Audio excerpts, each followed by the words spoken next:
Welcome to the deep dive. We're here to cut through the noise and really get into the heart of the sources you share with us. Today, we're looking at something, well, really fascinating. It's a thought experiment about someone pretty much everyone knows, Bill Gates. But this isn't just, looking back. It's more of a what if scenario. And it might just challenge how you think about learning, about taking different paths, and just that lifelong pull towards knowledge. So our deep dive today uses excerpts from a source called Gates Returns to Harvard, A Lifelong Learning Journey. Now, the really key thing to get right away is that we're talking about a fictional idea here. It's not something that actually happened. But this what if is, well, it's compelling. It's designed to make us think a bit differently about education, personal growth, and what being a learner really means, at any age. Okay, so here's the hook, the thing that caught our eye. Imagine Bill Gates. He's 70 years old, and he decides to actually re-enroll at Harvard to finish his degree. Just picture that for a second. 70, back in college. This is where it gets really interesting. It really does. So our mission today is to explore what this fictional idea implies. Yeah. How does it connect to this concept of a lifelong learning journey? That phrase comes right from the source material. Yeah. And, what can we actually learn from this about, say, the value of formal schooling versus real-world hands-on experience? We'll really dig into the main elements from the source, like Gates' actual history, what lifelong learning is all about, and the inspirational side of this imaginary return. Yeah. It's a fascinating mix of ideas, even though it starts, hypothetically. Exactly. And that context is so important, isn't it? To really feel the weight of this what if. You have to remember the starting point. Bill Gates didn't finish Harvard. That's not just like a fun fact. It's fundamental to his whole story, his legend. Being a Harvard dropout wasn't just incidental. It was this huge turning point, right? It pushed him and Microsoft onto this unconventional path, very early days. And that decision, leaving Harvard for this vision, that's exactly why this fictional idea feels so powerful. And, it's fascinating how significant that Harvard dropout label became over the years. For a lot of people, it symbolized something, maybe a certain kind of genius, or maybe someone who just saw a path outside the usual educational tracks. Right. Like you didn't need the official stamp. Sort of. Yeah. It almost felt like a badge of honor, especially in the early tech scene. It hinted, maybe, that sometimes the biggest leaps happen when you challenge the system. So that moment he left, it wasn't just personal. It kind of sent ripples through how people thought about higher education, especially with tech booming. It made people ask, well, do you always need that degree for innovation? And for a while, Gates' story seemed like a big maybe not. Okay, exactly. So that's the real history. Now let's jump back to this really captivating fictional idea from the source. Bill Gates, age 70, deciding to re-enroll at Harvard. Specifically, it says to complete his degree. 70. After everything he's achieved, the success, the global impact, even the huge philanthropic work he's done, you just have to ask, in this made-up scenario, what's the motivation? What would drive someone like him to go back to that specific unfinished thing? That really is the million-dollar question, isn't it? Yeah. The symbolism here is just, wow. I mean, here's someone who achieved monumental success outside the academic framework. He literally changed the world without that diploma. Right. And then he chooses to go back to a formal learning setting late in life. It just turns so many assumptions about education on their head. So is it really about the degree itself? The piece of paper seems unlikely at 70, right? Probably not just the paper. It suggests something deeper, doesn't it? Maybe it's about pure intellectual curiosity or wanting that structured engagement you get in academia. Or maybe it's even simpler, like a personal sense of completion, just wanting to close that loop, for the love of learning itself. Yeah, that makes sense. It forces us to think about what education even means beyond just like getting a job or a credential. And that idea, that deeper drive, connects perfectly to the concept of a lifelong learning journey, which the source mentions directly. This whole fictional scenario seems to capture that spirit perfectly. Continuous curiosity, continuous development. And it's completely separate from your age or what you've already done or whether you even need to do it. It's about the want, not the need. Exactly. And if you look at the bigger picture, how we think about human development, this really challenges the common idea that education just stops. Right, like you graduate and that's it. You're done learning.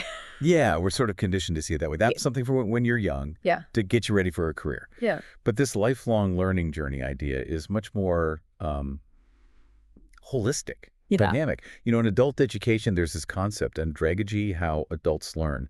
And the scenario fits perfectly. Adults are usually self-directed, right? They bring tons of experience. Gates at 70 wouldn't be learning like a 20-year-old.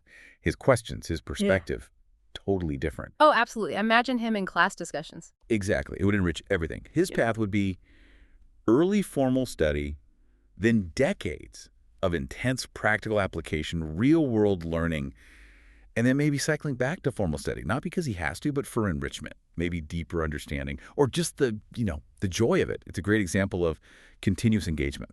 The source also brings up another really interesting angle. It says Gates would be inspiring young students. Hmm.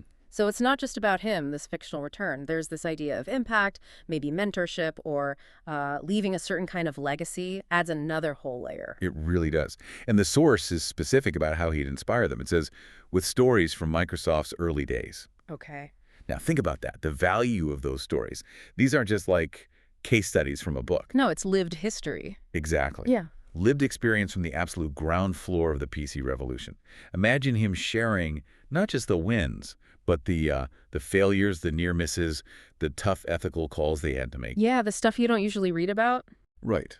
Or how they navigated huge market shifts with almost nothing, no clear map. Those real-world lessons, the battle scars, Yeah, that's a different kind of education altogether, definitely deeper than theory. for sure. And while the inspiration is clear, you also wonder, how would that work in practice? Would Harvard just treat him like any other student? Mm-hmm.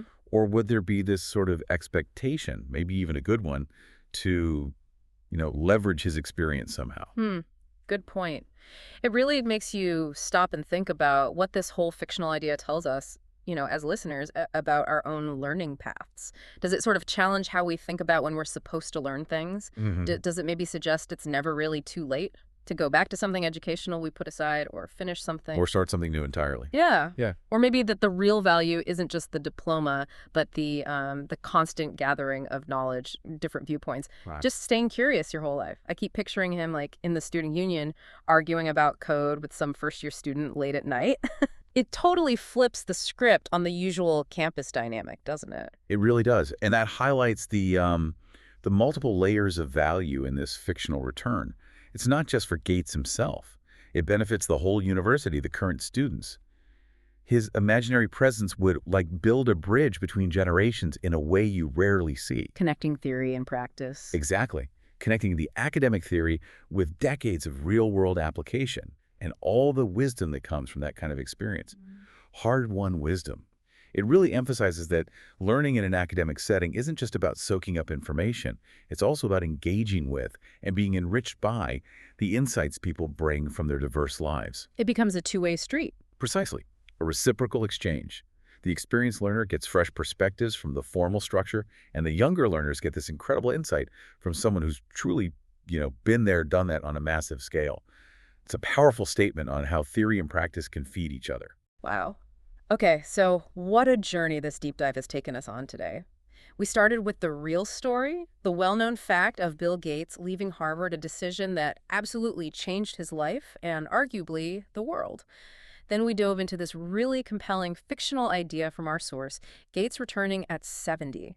Not just to get a degree, but maybe to connect, to inspire the next generation with his unique experience. So after exploring all that, what does it mean for you listening right now as you think about your own path, your own learning? Well, I think it leaves us with a pretty powerful final thought. It's about the enduring strength of learning.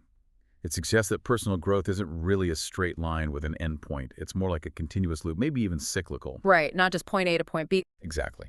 And the source, even though it's presenting this fictional scenario, it gives us this really useful lens to look at the whole idea of a lifelong learning journey. It's just a vivid reminder, isn't it, that curiosity doesn't have an expiration date.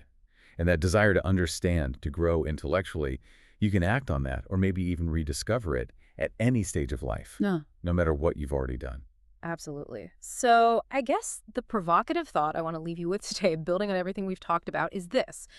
What unfinished business might be lingering in your own learning journey? Something you might want to return to, maybe with a totally new perspective now that you have more experience.